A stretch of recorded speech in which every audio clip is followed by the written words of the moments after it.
So Kahn stressed this a lot in his video with the rotation matrix and why the rotation values are such. And I just want to cover that again here just to really stress this. I don't it's a simple concept, but it's definitely one to understand. I didn't choose these values 0.7 just willy-nilly, and remember it was actually square root of 2 over 2, which is a perfect 0.7. I didn't choose these willy-nilly. The reason why I chose those values, remember from the Kahn video, he has cosine theta, sine theta, negative sine theta, and cosine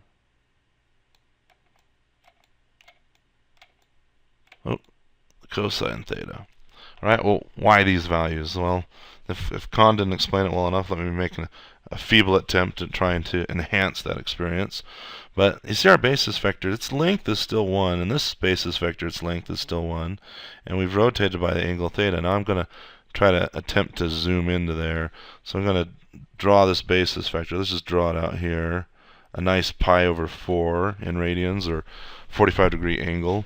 And then its components, if you would, are in the x direction. Here it is. And its other component, it's j'th, if you would. So this is xy, or we like to think of vectors as ith and j'th, but it's ith component, and the components are kind of like basis vectors for our basis vectors. If you think about it, so I can draw these kind of like basis vectors for our basis vectors. Wow, that's hopefully that's not too deep.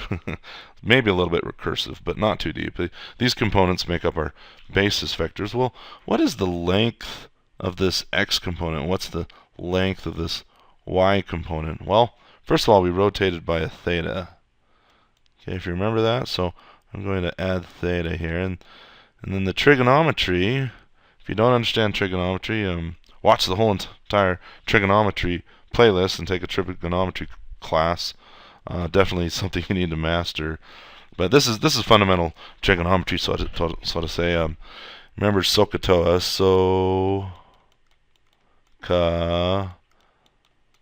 and then TOA. And TOA is tangent, means opposite over, or not TOA, that's TOA, opposite over adjacent.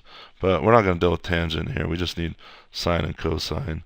So let me get so sine, if you think about it, sine of this angle here, the sine of that angle is equal to opposite over hypotenuse.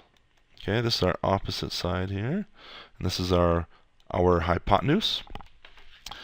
But wait a minute. Didn't we start out with some orthonormal basis? Ortho meaning perpendicular, these two are perpendicular, but then normal meaning the length of the basis vectors are both 1. So hypotenuse, its length is 1.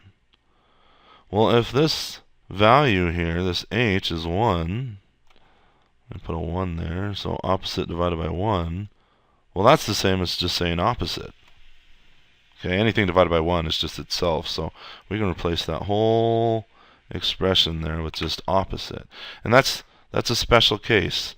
If the hypotenuse wasn't 1, we can just get rid of the hypotenuse like that. But this case of 1's a nice number, isn't it? It's nice and just perfect. It's just the foundation of all other numbers. If I can understand 1 as a toddler, then I can understand 2, and I can understand maybe -1 as I get older, and get a credit card. We can understand -5,000 if you're a big credit card spender. But anyway, sine of theta is equal to the opposite. So the length of this side is sine theta. All right, the length of this side is sine theta. Notice sine theta, it's a scalar, it's not a vector, it doesn't give us a direction, but the length of this side is sine theta. That's kind of cool. Well, guess what? Cosine, it works the same way. Cosine theta is equal to adjacent over hypotenuse. But a hypotenuse is equal to 1, so that means the cosine, or the length of this side, is equal to the adjacent, or the adjacent side is equal to cosine theta. Let's think of it that way instead. So this is cosine theta. Well, what did we start out with? This was originally our first basis vector here. Okay, and we rotated it by some theta. We did square root 2 over 2 in radians, so roughly 0.7. But cosine theta here, this is, I forgot to add the a. Let's get the a there, the adjacent side. There we go. So our adjacent side, our x component now is cosine theta, and our y component is sine theta. And I'll leave it to you as an exercise to do the same thing, but you'll find that the second basis vector, when we did the rotation, is negative sine theta and cosine theta. In fact, let me just cheat a little bit. Negative sine theta there. And the cosine theta, well, cosine is this length, this side right here.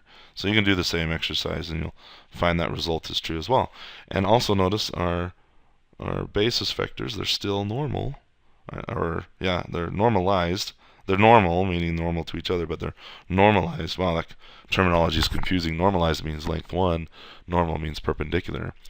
But they're still length 1. In fact, if you know your trig identities, 1 is equal to sine squared plus cosine squared. All right, and if I take this and square it, that gives me cosine squared. Take this and square it, gives me sine squared. Same thing's true here. Negative sine squared.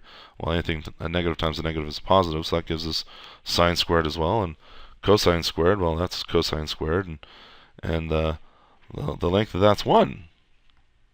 And if you remember, this looks like the Pythagorean theorem. If you remember, we do the this is our c squared, if you would. So c squared is equal to a squared plus b squared.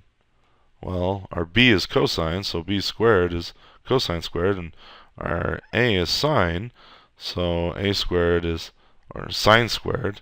And then 1, well, our c is 1. I said it was length 1, and 1 squared is still 1. That's why I was leaving the squared off that. So that's where we're headed. Anyway, trig identities. But there you go. There's rotation, and rotating the basis vectors rotates the entire shape. We're going to use that in our code. We're going to make a simple matrix class with rotation, and we're going to use that in our code to rotate our ship around with the arrow keys. This should be much more interesting than just moving our ship around and having it always point straight up on the screen.